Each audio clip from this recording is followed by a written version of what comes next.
Hey, what's up? This is Chosen, and this video is going to be a champion guide for Shaman, so let's get into it. Alrighty, so let's go ahead and pull up Shaman in the index. Shaman is an orc, epic, force affinity right here in the middle, categorized as a support. And as always, for my champion guides, I will have one of these infographics that are down in the video description that you can kind of pull up and see the masteries that I currently use on mine and kind of all the information and grades, and you can see that, you know, for instance, she takes 10 books to max out and all of that stuff. So that'll be down in the video description if you want to check that out. But okay, I wanted to do this video because even though Shaman isn't like super meta, I'm sure a lot of new players that come to raid are going to be curious about this champion because it's going to be, I don't remember exactly how it works. It's been a year since I was a brand new player, but I believe she's a free epic like daily login reward for new players. So I figured get this out there and have a discussion about Shaman. The base speed of 106 is very good for an epic. The kit itself, the A1, is attack one enemy with a 25% chance that we can book up to 35 of removing a random buff from the target. Honestly, that's not too bad. Buff removal, buff stealing, anything like that can have a lot of utility on an A1. The A2 is attack one enemy, place a 15% increased crit rate buff on all allies for 2 turns. We can get that to a 3-turn cooldown. I think it should be place a 25% increased crit rate. I mean, she is an epic, but anyway, not that bad because when you're a new player, crit rate is very important in raid, and you're gonna struggle to get good crit rate on your damage dealers. So this ability is pretty useless in the end game, but for new players, it's not that bad to have this ability in her kit. Then we've got the A3 that is Recall. We can go to a 5-turn cooldown, and it's going to revive an ally with 50% of their HP. Place a shield buff on the target ally for 20% of their HP. 5-turn cooldown, revive. You can see here that they're trying to kind of introduce players to the revive mechanic and the shielding mechanic and kind of stealing buffs and everything. So I think she's a pretty well-designed champion for introducing new players to these mechanics, but not being like super overpowered and broken or anything. She's going to be kind of bad in the end game, but she's got some cool mechanics for newer players. But we'll get into you know, if she's worth investing in and all of that. Then ever since the release of Faction Wars, they gave her a defense aura for faction crypts, and defense auras are typically thought of to be some of the best in the game in terms of anywhere but like the arena, and there's even teams in the arena that can benefit supremely from defense auras. So typically it's speed and defense are the best auras in the game. So ever since the release of Faction Wars, you know, A, revive is very good in Faction Wars, and B, defense auras are very good in Faction Wars. So she is a little bit better since the addition of Faction Wars to the game, and definitely has a lot more utility than she used to before those areas existed. So let's back out, and I will pull up my Shaman, and we'll kind of take a look and have a discussion here.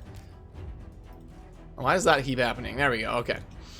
Alrighty, so here is my Shaman, and you can see here that a lot of her gear is level 12. I'm actually waiting for an artifact enhancement event, and then I will bump her up to 16 on a lot of these so that I can kind of slot her into my orc, like sustain Faction Wars team. I've got a couple different orc teams. I've got one based around Seer that does a lot of buffing and debuffing and nuking for speed farming, and then trying to progress to the later stages, I'm going to try a more defensive style featuring Shaman with the ability to revive and everything. So she's a decent candidate for the shield set because she's not really a damage dealer, and if you use her in Faction Wars, the shield set is very good, and you can get a lot of utility out of that because it's all trash waves, and that's mainly what I use her for. So I think the shield set is pretty good on her.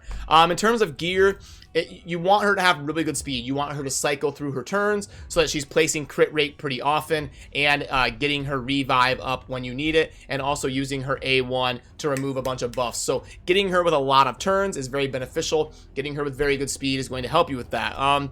For masteries, the defense tree, I mean, you could argue it'd be better to go the defense tree on her. You probably can't see because of my camera, but I went with the War Master Mastery just to, when you get up in those, you know, stage 19, 20 of Faction Wars, those War Master procs can be pretty decent. I went that route because the defense tree, it just didn't seem to give me a whole lot of value on her, but it's not like a horrible idea to go down the defense tree with her instead or anything, but the support tree is pretty obvious. And now worth noting, you can see I went with a little bit of accuracy there. The A1 does need accuracy to remove buffs. That's not just going to happen, guaranteed, you need accuracy for turn meter and buff manipulation. So that's why I went with a little bit of accuracy in terms of removing buff from the target. But remember, if you want to be able to see those masteries, they are down in the vid description, and it's part of the infographic. You can pull it up and see the masteries that I am currently using. But as always with masteries, you want to make sure to not just blindly copy people. You want to build champions based off of what you are using them for. It's just a look at how I built mine for Faction Wars, and my phone's going off here. Okay, so with the artifacts, I'll start with the banners and kind of work my way up here. So on the banner, I'm going to go with accuracy just to make her A1 a little bit more reliable. It's not super imperative. You could go, if you have a really good banner that's like defense or HP or something, go ahead and throw it on her. It's not absolutely imperative to get the accuracy, but it was 6-star with a lot of defense, so I went that route. Now, you could argue that I should go with one that has speed on it, even if it means losing that accuracy. The amulet, I typically like flat defense amulets you know, for rings and amulets to get that big roll of that flat defense. Unless it's somebody that really scales with HP, like a Sir Nicholas or something. But basically an amulet that's really good defense or HP with some accuracy on it and resistance and all that stuff is good as well. The ring and the amulet are basically just going to be stat sticks. It's going to be your best blend of stat. And rings can't get accuracy or resistance, so you're probably going to want that on your amulet, something similar to this. And for the boots, you're typically always going to want speed. And these are the priority. You can see this is the only piece I got to level 16. The boots to 16, speed boots to 16 is the priority on Shaman. Remember, we want her to have good speed. We want her getting a lot of utility and cranking out those turns and cycling through. Then basically on the gear, you're just looking for your best blend of speed and sustain. I don't build her as a damage dealer. I don't think she brings a whole lot of value. She doesn't have AoE or anything like that, or any like super ridiculous hard-hitting abilities. She can hit decently hard. Her multipliers aren't like atrocious, but I just think building her the attack route as a damage dealer doesn't really bring as much value as just making her tanky and making sure she's there to support and revive your damage dealers if it's needed. But in case you're curious, I'll show you the rest of my gear here. That is that one. That is the gloves. And again, this gear isn't going to be insane godly because I'm kind of putting her together for Faction Wars on a sustained team. I'm not going to be using her up in the higher tiers of the arena or the clan boss or anything like that. So I'm kind of building her as best I can to kind of bring some utility on my Faction Wars team. Now, in terms of the booking process, this is something I like to touch on. If you're going to book her, the most important thing is getting the recall cooldowns down to 5. It starts at 7 with 2 books. You can get it to 5. That's the most important. I know you can't target books, but you'd want to use books one at a time until you kind of get those and then maybe stop. Or you can get this to a 3-turn cooldown. It's not super necessary. I would say the recall is the most necessary books.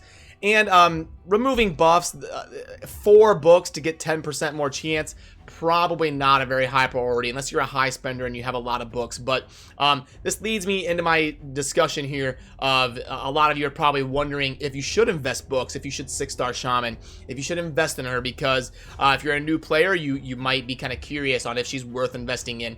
My recommendation would probably be to 5-star her, but a little bit down the road, like after your starter and after your damage dealers and after like your best support, like an apothecary or something. She's probably not worth a 6-star for the majority of players, but you can always 5-star champions and not feel bad about it, because down the road you can use them to 6-star someone else. So she will help you progress in Faction Wars, and she's pretty good in the early stages of like in Bronze Arena. She's pretty good. The revive can be pretty clutch, and the crit rate, because odds are you're not going to have 100% crit rate.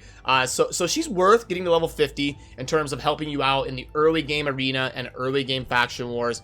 And she can have some utility in dungeons as well for helping you progress. Like I said, the crit rate and the revive can help there too, and the stealing buffs. So she's not great end game, but she is what she is. She's a decent early game champion. Even though she's not amazing in meta or anything, I think she's a good introduction and a good free champion to give out to new players. So I don't really have a whole lot of issues with her. I thought she was too bad before the addition of faction crypts, but now with the aura and revive being good in Faction Wars, I would say for the early stages, she's got a lot more utility than she used to. So probably not worth a 6-star, but worth getting up to level 50 and using her to help you kind of progress in the early game is kind of my sentiment there. But we'll go ahead and review her and do the coaching here. Recommended artifacts, speed and HP. That's not bad. That's not a bad recommendation. They stick to the basic sets, and that's okay. I can get on board with that. Campaign. She can help you in terms of like 3-starring some content because of her revive and crit rate and all that, but not super good in the campaign. Arena offense. She's all right in the arena. Spider Den, she's atrocious. You're not going to want to use her there. Arena defense, she's a little bit better. We'll go ahead and give her a 4. It's like a 3.5 or so. Clan boss, she does place, I mean, nah, I can't give her a whole lot there. Force keep, she doesn't lower defense or anything, but the crit rate and stuff, we'll give her a 3. Dragon can be handy with the revive and stuff, reviving a damage dealer and all that. Same with the Minotaur, that's fine.